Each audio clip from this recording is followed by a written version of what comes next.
Hello, beautiful. Welcome back to Nat's Beautiful Life, and welcome to day 3 of the 12 days of Christmas. So, today, on the 3rd day of Christmas, my true love gave to me 3 books that blew me away in 2018. So these are books that really stand out to me.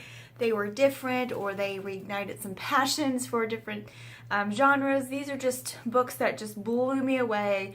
And yeah, I'm gonna just start talking about them. The first one, and this is the only one that I don't have, is The 7 Husbands of Evelyn Hugo by Taylor Jenkins Reid. I am sure that you are all tired of hearing about this book from myself and everyone else because the hype is real. Yeah. So when I first heard about this book, I heard about it from Books with Emily Fox, and I really like her suggestions. And she was so adamant about how great this book was that I was like, okay, yeah, we'll check that out. So I thought it would be like Evelyn Hugo is like supposed to be like the Marilyn Monroe of her day. Just, yeah, all that, just telling her life story to a reporter or whatever. And I thought it would be like the things she learned from her 7 husbands. But oh my word, was I completely wrong. Yeah, I do not want to give too much away because if you really tell anything about this book, it can be very, very spoilery. But she does have 7 husbands within her life, but they are all kind of like a stepping stone to get to where she is now, or to the person that she is. So, yeah. But I'm telling you guys, this book is so, like, mind-blowing. You will read it in 1 or 2 sittings, even though it's not a short book.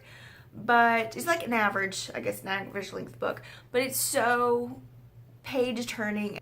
And then you find towards the end there that the reporter she's speaking to actually is connected to her in some way. This book is phenomenal. Like, yeah, I can't even express it enough. You need to just read the book. It's just so great. So let's move on from that because I'm sure you've all heard about that a million times. The next book I'm going to talk about is Kindred by Octavia Butler. I have had this on my radar for a very, very long time because Octavia Butler is one of the first women sci-fi writers, also the first African-American sci-fi writers, and this is one of her like best known books. And this book, when I finished reading it, I literally wanted to just turn it back over and start reading it again. It's so good. So the premise is that our main character is Dana, and this takes place in the 70s because it is an older book. So it was released, I think, in 1979. But it's during the 70s, and Dana, who is our main character, she disappears one day, excuse me, and arrives in antebellum, the antebellum South. And if you're not from the U.S., you don't know, that means it's prior to the Civil War. So slavery is still very much accepted. Even women have no rights. I mean, it's not a good time unless you're a white dude. But anyway, so she arrives there and this child is drowning, so she helps him, and then she disappears back to her time. And basically she realizes pretty quickly that this little white boy who keeps calling her when he's in trouble or thinks he's gonna die is actually like the white guy in her family tree. So this book just had so much to it, so many feels, because you have this, she is married to a white man in the 70s, she's an African-American woman, and she lives, you know, a free life, and she's a writer, and she's living in his modern world, and then she's sucked back, and sometimes it's like she goes back right away, sometimes she is there for quite some time, and so she's having to live and deal with this world, and it's just phenomenal writing. I mean, it will give you a lot of feels, it will make you angry, and it will just open your mind to just think. And I just really enjoyed this book, and I cannot recommend this one enough. So, so good. Blew my mind. Highly recommend. All right. The third one is one you've probably heard a lot about on YouTube as well, this year and last year, because the sequel had just come out. But anyway, I really love dystopian books, but it kind of got to the point, and I think fantasy's kind of getting this way too, is that fantasy has done so well that now people are just churning out fantasy, whether it's good or not, or makes any sense, or it's groundbreaking. It's just, they're just churning out these books, calling them fantasy, and calling it a day.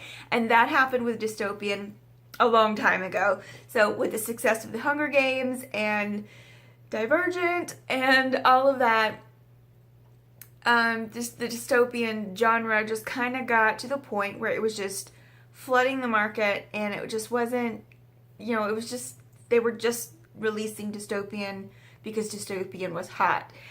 But then this book comes out. This book is Scythe by Neal Shusterman.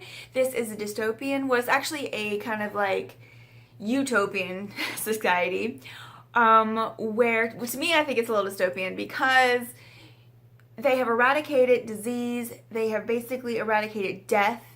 They have just everything is, it just, the world is supposed to be perfect, and nobody just dies anymore. So they have these guys and girls named Scythe, or called Scythe, and their job is to kill you. So that's the only way you can die, is if the Scythe kills you. Or reaps you, or whatever. So this book, not only was the premise interesting, but it is just, the characters you love, and like I said, I don't want to give too much away, but you love the guy who is apprenticing these two Scythes. You fall in love with him. You fall in love with this other. You just fall in love with the characters, and not only that, there's so much like political intrigue going on within the Scythe community that's just insanity. And yeah, this is a really good book, and it just has reignited that dystopian love again. And if you were someone who like loved the Hunger Games, I mean, this is definitely not the Hunger Games by any means, but if you love that genre but have just seen that it has fallen flat, then this is the book for you, because it just is like, woohoo! It just like fireworks going off in your head, and the book itself is just so good. So those are the three books that just blew me away this year, that I would say are probably some of my top three. And there's so many books that I loved this year that were just phenomenal. But I am going to be doing the 12 Days of Christmas, and I don't want them to overlap too much, but these three are definitely three that stand out to me as, like, you know, mind blown. So thank you guys so much for watching. I will be here again very soon with day 4 of the 12 Days of Christmas. Thank you guys so much for watching. Subscribe, click the little bell so you don't miss a video. Have a great day, gorgeous.